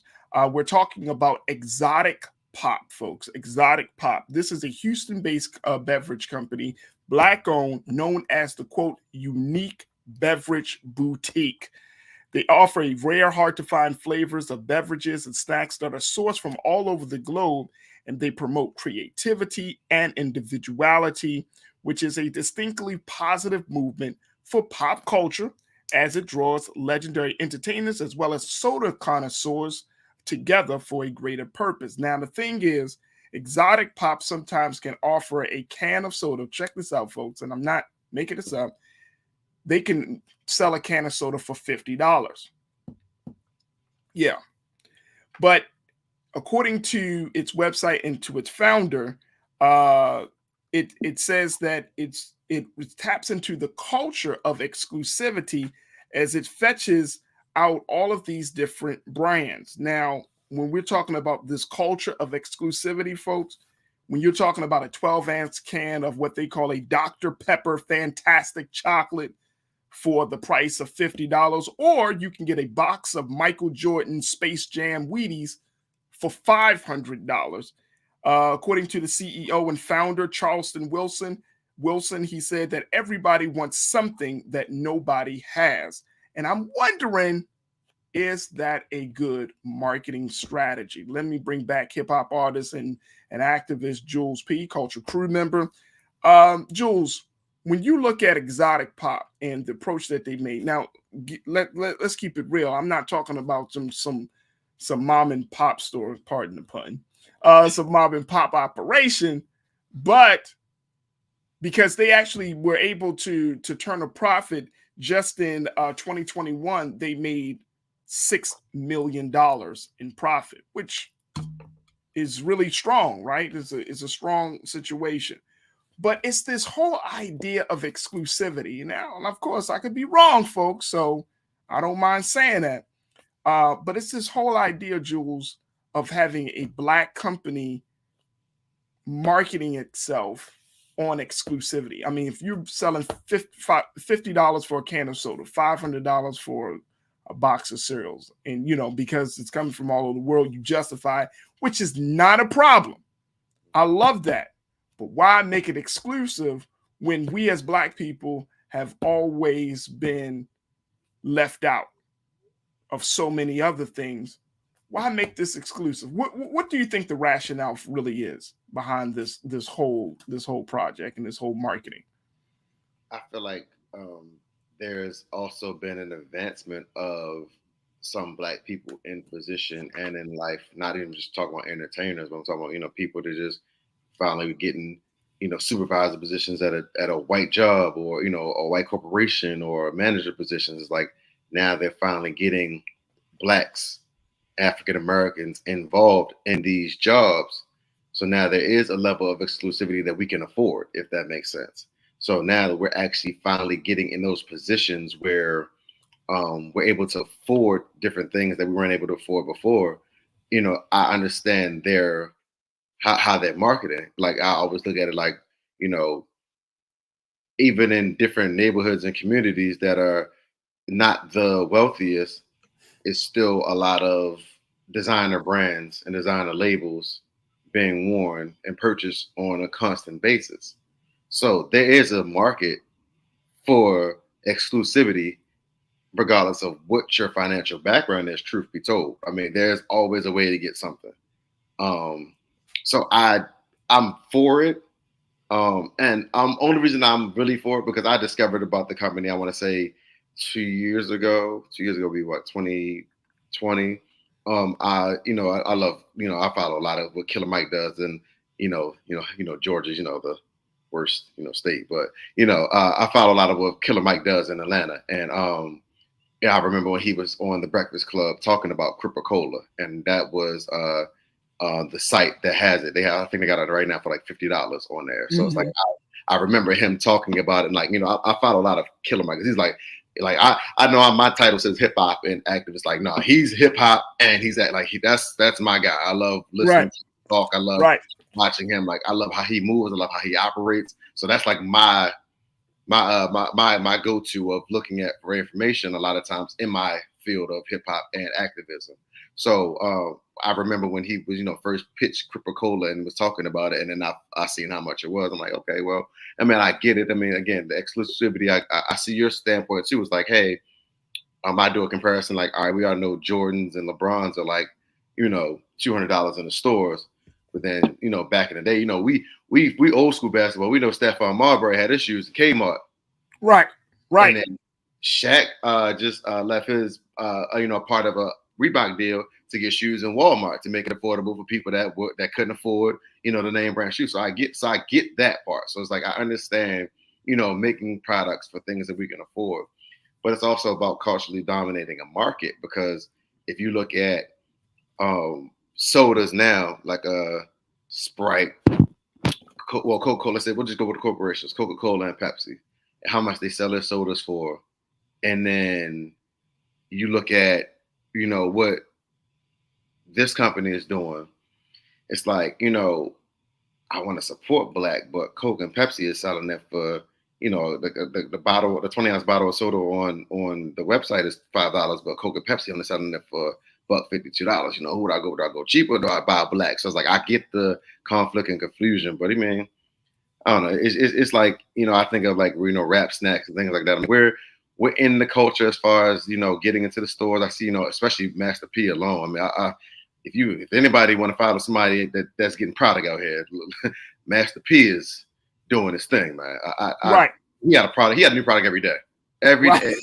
But he teaches generational wealth. He teaches get product. He said your talent can only go but so far. Get product. Product is how you have your generational wealth go on for generations and generations and generations.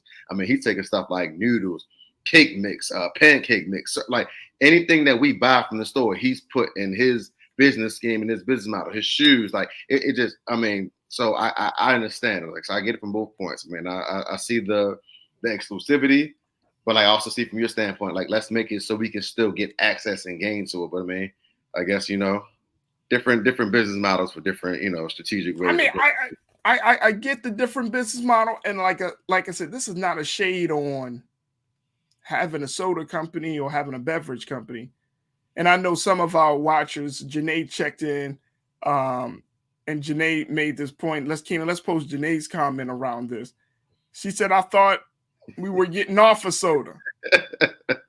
And please stop giving it to your children. But soda doesn't have to be unhealthy. It just means to be carbonated. Right. It don't have to be unhealthy, though. Right. Soda water is not necessarily an unhealthy drink. You know what I mean? It just adds to it. But I've never tasted exotic pop. I would love to try it. But I'm just concerned that when you start to try to get it into a you know, an exclusive space, when you start to use that, like, hey, we if we make it exclusive, then more people will want it. And like you brought up Stephon Marbury, I remember reading an article about his shoes years ago. He said that he literally was making the same shoe factory as Nike was making theirs. Literally. And I think his shoes at the time was going for like $30, $40. They damn sure wasn't going for the same price that Nike was charging, right? Right. They were going for a fraction of that cost. But he said they literally was you know, making the shoes there. And I think that this speaks to where we are in the culture in terms of we love brands. Right. That's what it is. That's what it is. We just love brands. But see, I'm wondering, to us, like, that's something that's been a part of white culture, white retail culture for years, right? Like, if it don't have Abercrombie and Fitch on it, it's not real. Even though Abercrombie and Fitch stuff can be made in the same plant, same factory as something else, right? But we are brand oriented. This thing, you know, now I don't know what I see Balenciagas. I was about to say that's what it is. Like Gucci brand, you be like, you know what I'm saying? And you pay more for the name. And we all know this. The crazy part about it, Jules, like culturally, we all know that. We be like, you know, you pay more because of the name. Like, yeah. But the name is dope, though. Letting them know. You know, we always kind of play it off like, yeah, we letting them know. Like, what are you letting them know that you going to spend a whole lot of money on a piece of clothing or on material things? You letting them know that you are materialistic? Oh, and I know some people, they probably watching and say, hey, man, like, it is what it is. But when you're talking about, we can't have a conversation about, you know, investing, money management, all of this stuff, and then we get caught up in the name of a brand. Right.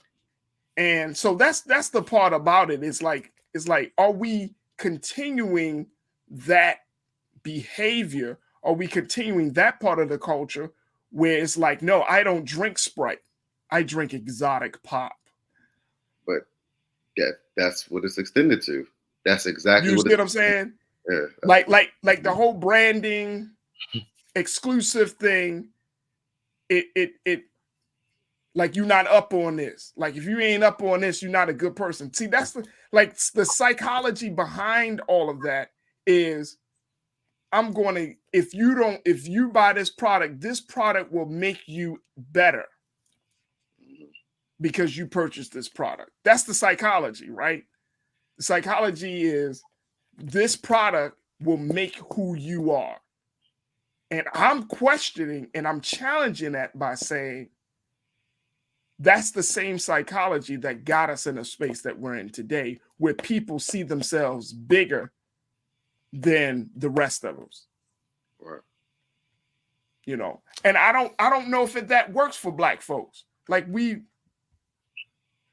I don't know. We already got exclusivity. Look at, how we treat people with money, celebrities and, rappers and artists and entertainers and athletes. They get into a room, we don't see nobody else. And I find that to be a very, very, that's the ugly part of the culture. What's your take on that? So that's like, it's so funny you talk about that. So I'm going to bring to you like a couple points like that you were talking about. So one, about the exclusivity, and not even just talking about exotic pop, because like you, I definitely want to try. Like I was on the website, so I'm about to order my crypto coin because I want to try it. Yes, it's $50, but I want to try it. Like that's you say you want to try it, right? It's like, all right, I know the story, I know the background. Okay, I got it. I want to try it. They also have a soda on there, a cotton candy soda. I think it's DJ Screw's cotton candy soda. So I said, I'll try that. Yes, I know we're not supposed to be drinking soda, so we get away. But again, I'm that type of person. I'll try it. Like I'm not saying I'm going to subscribe or have a weekly influx of soda coming. Like, no, I'm not saying. I just want to try it. Just give it a shot because again, it is Black owned. I like to support Black owned as much as I can. But at the same sense, it's like the exclusivity part stuck out to me. So like, think about this. When you were talking, I was sitting here thinking about, I said, all right, I financially have gained, went up in life. It's been a nice ride these last couple of years. So I keep on increasing. So I started thinking, I said, I look around in my, my place. I'm like, all right, well, some things that I've purchased that I would have never normally purchased. And that comes with my financial situation. And then I also start thinking about, well, I also am still frugal. So I don't just purchase outright. I can admit I still use Klarna. I use Afterpay because I don't feel like you should get all my money at one time. Right. But the brands that I've purchased, I'm gonna say this in a joking way, but it's like I don't buy nothing where if I wear it or if I post it, I can't wear it again. So a lot of times you see people that pay all this money for this Gucci or this whatever, but as soon as you take that pic, the culture we live in, you can't wear it no more. Right. You already posted the picture. Right. I buy stuff like book bags. Like I get things that I can rock on a consistent basis. But it's like that's the mindset of the culture that we. That's a good point. It's funny the show's called The Culture, but that's the mindset. Like that is the mindset. Once you post it, that's it. Like you can't wear it no more. So how much you willing to spend on that designer item to not even be able to rock it no more or wear it anywhere or be seen with it in public because you already posted that picture with it. So you better not take no picture in it at this point. So. It's just like I kind of still look at things from my perspective. It's like I don't want to throw my money out there to these exclusive brands and these designer brands, but I'm also interested in the culture of, well, what makes them so poppin' in our culture? What's the attraction? I might find some things I like. I'm gonna tell you this 9 times out of 10, and this is just being me 100% honest. A lot of the crap I just can't even rock with. So it's like, it's not like you're exclusive to me because I don't even rock with majority of your stuff. It's just, I might find, if it takes me to scroll on your website for 5 minutes to finally find something, then it means you don't appeal to me. Like something that appeals to me, as soon as I click on your website, boom, the first thing, I want that. Like if I got to scroll and find it, that's not I'm staying in my financial leg. That's how I'm staying in my lane. I can't jump into that lane. But like, Jules, I think the point and the question that you brought up is the point. Is the dominating question in this conversation, which is, why are we attracted to the brands, right? Mm-hmm. Because we have been conditioned to believe that what we wear makes us who we are, right? And guess what? if you have low self-esteem, if you don't see yourself in the proper light, then you are a prime candidate for that type of marketing. That's your prime candidate. I remember watching Netflix got this Abercrombie and Fitch documentary. They talked about how the brand was hot in the early 2000s and all of this stuff, how it just came to power. And then it becomes such a brand that was in demand that, you know, everybody was wearing Abercrombie and Fitch. Mm-hmm. You know what I mean? Or you wanted to get a shirt. You wanted to get something and you got to have it, you know, A and F, you know what I'm saying? Like on the logo and Abercrombie down the sleeve or something, right? Like I remember, and one woman said, she's an Asian woman. Now the whole documentary is the fact that they went down this very racist kind of, their clothes the messaging was starting to get more racist. And one Asian woman said, she said, I remember being a young girl in high school or college and I was wearing my Abercrombie shirt.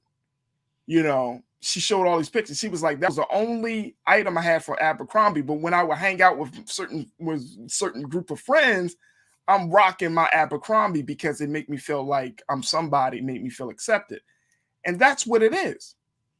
That's what it is. Brands, like there's a social science attached to the fact that when you drink something, when you drive something, when you wear something, you're seeing the imagery of who you are is elevated.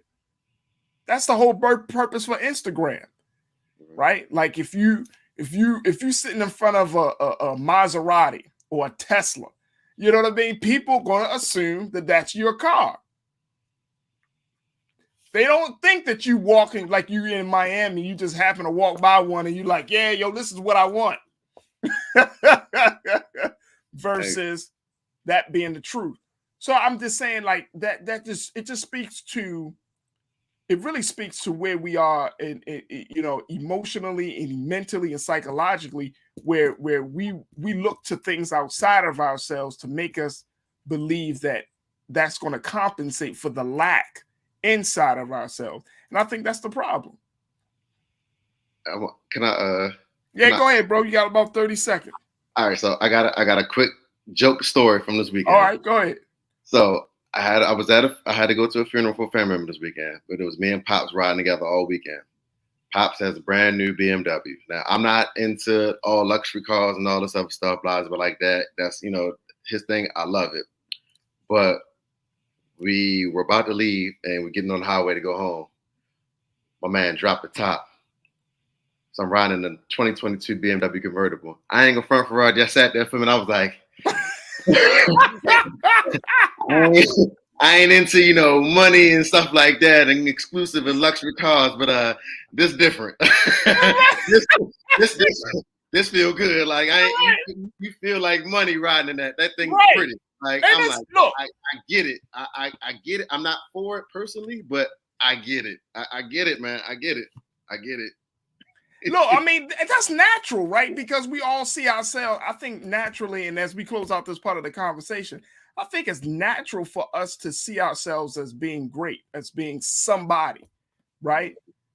Because especially if you grew up as a black boy, black girl, especially if you grew up from humble beginnings, you don't have to be black. You just grew up with nothing.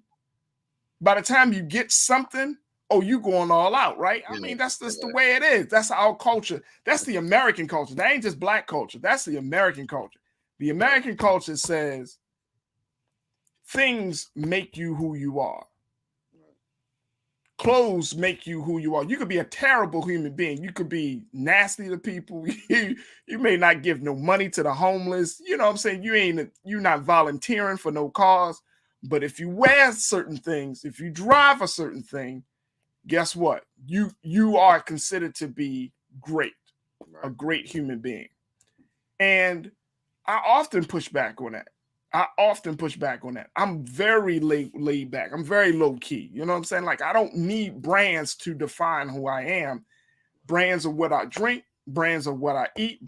You know, and I mean, we take stuff to the next level. Like, you know, you might be like, hey man, I go to cheesecake. You be like, cheesecake, bruh, you ain't up on no, you know, no boo, man. You still eating that cheesecake? You be like, yeah, because the food because the food is still good. You know what I'm saying? Like, you know what I'm saying? Like, but that's how we are now. You know, it's like, man, like, oh, you ain't take it to the hottest new restaurant where you $75 a plate. Oh, you still paying 25. Oh, okay. You must not have no money. Right, you like, nah, I just wanted some cheesecake, bro. What I like, exactly. That's what I like. I like what I like. Right. So, I mean, I don't know if it's a gift or a curse for us to create exclusive brands. I don't know. I think that that's something that we still need to determine. And I'm going to reach out to Exotic Pop to see if we can get, Charleston Wilson on and let's talk about this a little bit more. I mean, I'm not trying to trash his business model. I'm just wondering. I'm just really thinking, as Arsenio Hall said, things that make you go, just like, is this good for the culture? Is exclusivity good for the culture? I don't know. I don't know, bro. So we will have to see. All right, Jules, that's going to do it for us, bro. I appreciate you. You'll be holding it down on Monday, so I appreciate you. Thank you so much for being on the show. And how can folks get more information about who you are, what you're doing, how they can follow you on social media? Everything is at Mr. So it's Mr. spelled out MisterJulzP. It's Mr. Jules P. Instagram, Twitter, Facebook, Jules Prescott. It's literally, I just try to be that. I'm a sports head. I love music. I love activism. So I just kind of share what's going on. I mean, that's just me. I just love the culture and I also support everybody. Like, I'm one of those people. If you got something going on, I'm going to post it. Like, I like to see people doing good in life. So that's just my natural way of spreading the message of positivity, whether it's locally, domestically, or internationally. I got you. There it is. There it is. Jules P, Mr. Jules P on on Instagram. Look at Keenan, always does that to people, man. He just pops up with your stuff. King Keenan, man, always doing something great. All right, Jules, we appreciate you, brother, and certainly thank you for your insight and your analysis today. And most importantly, we thank you for being so good for the culture. I appreciate y'all for having me, man. Absolutely. Talk to you, God willing, next week, bro. Yes, sir. Folks, that's going to do it for me, too. I appreciate all of you. Oh, my gosh. Y'all don't know how much I appreciate y'all. I thank y'all so much for tuning in each and every day. Kicking off the week on a very, very strong note, we want to thank Dr. Gerald Horn, our very special guest and our foreign policy expert. As always, make sure y'all check him out. But, folks, if you love what you've been hearing, and I know we got a number of new voices in the chat, make sure y'all go to blackstarnetwork.com. Show your support for the work that we're doing here each and every day, Black-owned media like never before. Make sure y'all check us out at blackstarnetwork.com. You can give to continue to support us financially, or you say, I don't have the money right now for Farajii, but I do want to support. How can I do that? Share all of the notifications, share all of the programs, and as you get those notifications on social media, make sure that you let people know. And you can download the Black Star Network app for free on all of your devices, including your phone and your TV, your laptop, your iPad, everywhere. We're just everywhere. But more importantly, let people know that Black-owned media is here and we're here to stay, especially for Black Star Network. All right, folks, stay tuned. Up next at the 6 o'clock Eastern Standard Time is my big brother, Roland Martin with Roland Martin Unfiltered. So you could definitely check him out. You know he got the great conversations, the powerhouse panelists, and so much more. So make sure y'all check him out at Roland Martin Unfiltered, along with some of the other shows. A Balanced Life has dropped. If you haven't missed this past Friday, the Black Table with Dr. Greg Carr, check that out. Get Wealthy with Deborah Owens. Man, we got fantastic programs here. Make sure y'all all check them out.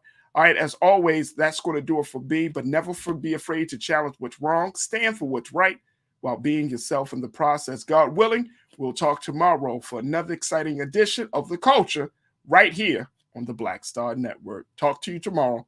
Peace.